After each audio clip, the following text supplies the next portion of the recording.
What you got there? Chicken scratch, y'all. I don't think I did. I thought I was videoing a minute ago and it wasn't. So the girls are enjoying our icebox clean out. Got quinoa, a curry soup that I had made with coconut milk. They've got some strawberries. What else did I put in there? Oh, some protein pancakes that I had made. You always want to make sure with any animal, you don't give them anything with a lot of sodium. But anything that you can give your chickens out of the icebox is a treat for them, and also extra nutrition. I mean, this guy's turning into a meanie. I named him Jack. Couldn't think of a name for a while. Well, I got a little chicken humor with Mr. Jack attack. Anyway, I want to try to help in any way that I can to help people make a decision. Do they want to get chickens or do they not? And I'm seeing a lot of talk about it, and I actually just watched one of our favorite channels, Appalachia's Homestead, and I'll put her video link in the description. Y'all can go look at her video as well. She has some good advice, about whether to get into chickens or not. I kind of want to emphasize and focus on quail a little bit, because when we got into quail last year, I love to research, right? So usually when I get into a new animal, I will research it until there's nothing else to be found. But they say quail are the new chicken, because city folk can have quail, even if you live in apartments, because they're very quiet, they're small, and they start the Quaternics quail that we chose, and for the reason that they start laying at 6 weeks old. When you start chickens, you have to wait till they're about 6 to 8 months old before they really start laying. But the Quaternics quail, you can buy them, at a hatched age, and within 6 weeks, you should start getting eggs. They lay 1 egg a day. Right now, here in the winter, they've slowed down laying, but I'm noticing they're starting to pick back up again. And we were literally getting more than we could handle, honestly, with the quail and the chickens all full-blown laying, their capacity. That's nothing to complain about. I mean, there's so many things you can do with extra eggs.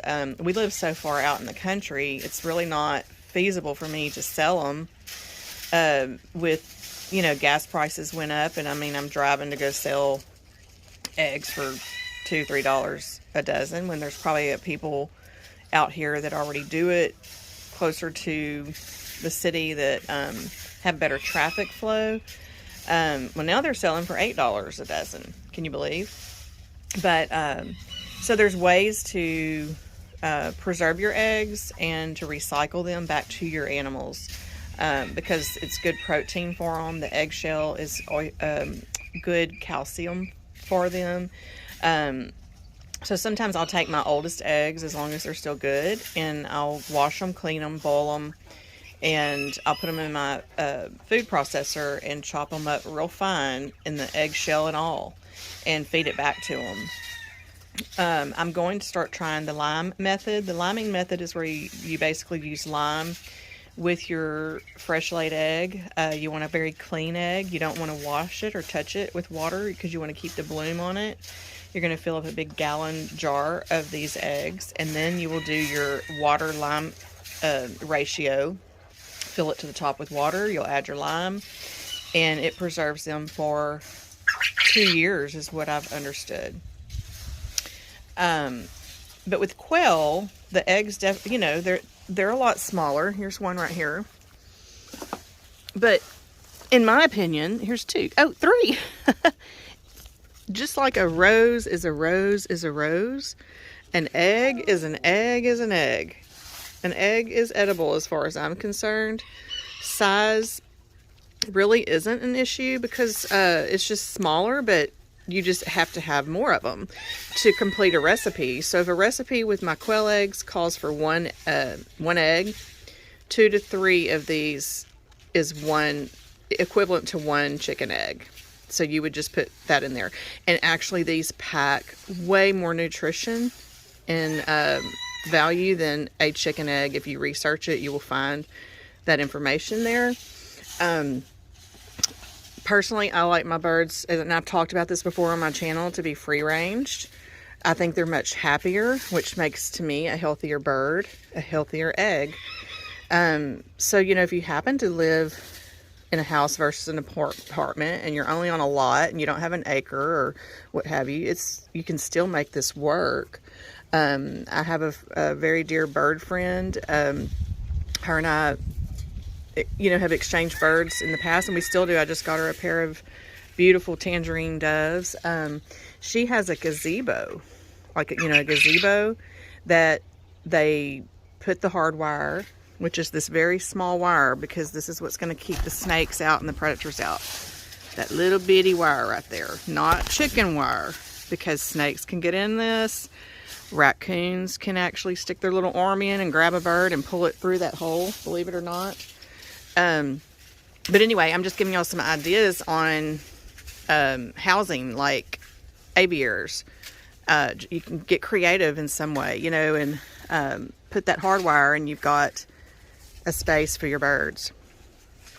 So I don't know, with the whole egg thing right now, and people that are in the city kind of, you know, dreaming about being out in the country and not sure what to do yet, start with quail. They're very easy, and like I said, they're very quiet. Your neighbors won't complain, and you'll have eggs every single day. And what we feed our quail is 20% chicken crumble, and I feed my chickens, I always feed them 20%. 20% means the protein that's in the feed. The more protein they have, the more they will lay eggs. Anytime I fed them a 16 or 18%, I didn't seem to get as many eggs, so I'm pretty much convicted that 20% protein is the way to go. Of course, they're all going to need some type of a grit. With these small birds, the oyster shell is a little big for them. I do throw a little bit in here because it does have some smaller pieces in it, but you know, I'm looking for a better grit for my smaller birds, but for my chickens, they do get the oyster shell. And then when I feed the eggs back to them, they're getting the calcium from their shell as well. So that's what the grit is, to help them digest in their crawl the food that they eat, and it also provides calcium for them, which makes your eggs harder. So there's so much, you know, to learn about raising chickens and birds, but there's a lot of information out there still that you can, you know, research it and learn from. You know, but what if that information goes away one day? So I'm like, Appalachia, yesterday was the day you maybe should have started, because there's always learning curves with everything. But again, it's never too late, right? So it's not too late to get started again. And spring is the time when people are ready to buy chickens. Chickens start hatching, they start showing up at the feed stores. I personally like to buy my feed at feed stores versus Tractor Supply because of the pricing, and I just like the brands better at my local feed stores, and it also supports your local businesses. We were once paying, I want to say, around $6 to $8 a bag of, like a 25 or 50 pound bag of feed. It's now up to $15 or more. So that's another thing to consider, is pricing, and she talks about that in her video as well. So that's where you kind of weigh the options. Is it cheaper to just go ahead and buy that $8 dozen egg at the store, or get my own chickens? And she does cover that, as you know, in her video. So I highly, I mean, I could say the same things she said as the same things we know here, but she made the video, and just pop on over. She's got a lot of great info and a lot of other great videos. You know, because there's the expense of the housing and building their coop and making it, you know, safe for them, and then the feed and everything. So we probably get 2 bags of 20% layer pellet, 50 pound bags almost every 2 weeks, 3 weeks, not even a month, because we have the number of chickens that we have. And we feed the quail the same feed. We're trying to keep all of our animals on the same feed to make it easier for us. But I mean, we wouldn't do it if it wasn't good for them, but it actually is good for them. And we actually got that advice from our feed store, who we got our quail from. That's who what he feeds his quail as well, the 20% crumble. Now I've added 3 doves in here because I love doves. I like the cooing. I love the peace about them. I love that they just make me feel closer to God, the peace dove. I just love them. And so I did start adding, is she beautiful or he? I don't know if that one's a he or she. I'm pretty sure that I've got all males. I've got 3. I've started adding this bird mix to my aviary with the quail because my doves need it. Well, my quail are loving it. And I've noticed they're starting to lay more again because I added something else and they're not just getting one thing. And there's some nutrition in the seed, for them as well. I've even considered doing a field of, I can't remember what it's called. It's this plant that bit the dust from the freeze, millet. And there's some videos out there about millet. There's a young boy actually that has a duck hunting spot, I guess you'd call it. And he did a 50-pound bag of millet, and that stuff came up, and the ducks come in, and that's kind of their trap for them, I guess. But I'm trying to think, oh my gosh, I want a field of millet, but I want to go and get it before the ducks or any other birds would and collect it for my animals, I don't know. I'm just thinking out of the box right now. There are videos also on YouTube how, if we can't get feed anymore, how to feed your birds off the land, with things out in the land. So a lot of stuff to research and a lot of stuff to understand and know if that time does ever come. Anybody have any tips on that? Please put it in the comments. I'd love to know. I love to learn from everybody. Another thing to consider is investing in an incubator if you do decide to get into quail or chickens, so you can keep hatching if needed, Some people do raise, chickens and quail for meat birds, for, meat supply, and breeding season and hatching season is usually in the spring. In my opinion, I don't know if everyone does it that way, but you would not have to worry about winterizing your birds when the cold comes, and heat lamps and all that good stuff for the babies, I'm saying. Quail are very hardy. They handled the cold very well. I didn't have to do heat lights for them because they were adults. If they were babies, absolutely would have had to have heat lights and had them quarantined in cages with plastic around them to keep them, warm. But once they're adults, they're fine. So, and you also want to have the ratio of 5 females to 1 male. I haven't really got a count.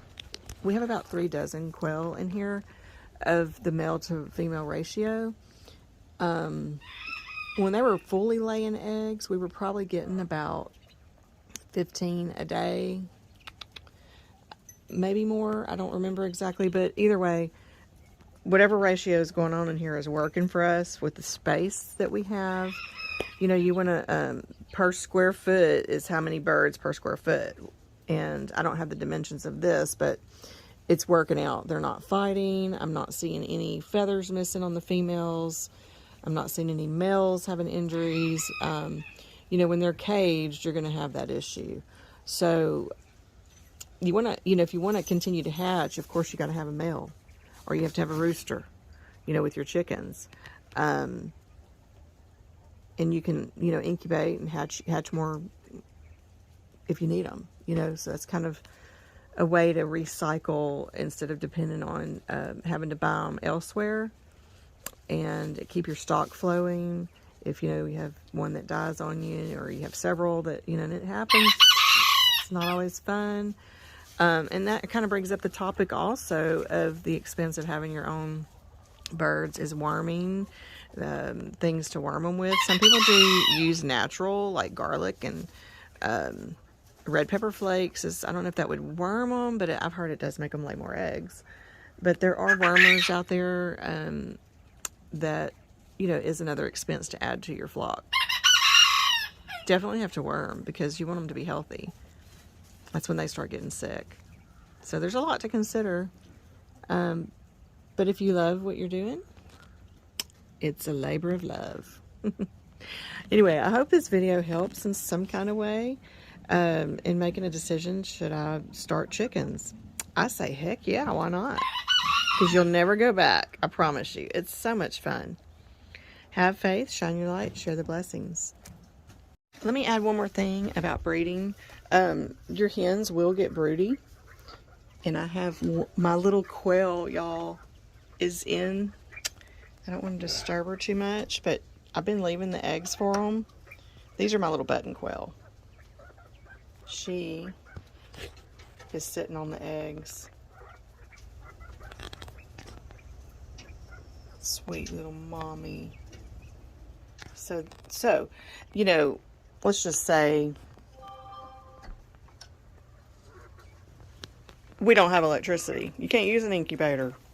Well, when your hens start getting broody, they can hatch the eggs for you. And you may want to consider in your flock getting a couple of known broody hens, which is your Buff Orpingtons are very broody, and Silkies are very broody. Silkies are going to kind of be a little similar to quail. Their eggs are a little bigger than the quail egg, but smaller than a chicken egg, and it requires 2 for a recipe to be equivalent to 1 chicken egg. But anyway, wanted to add that last little tidbit. I hope this helps. Again, have faith, shine your light, and share the blessings. Bye.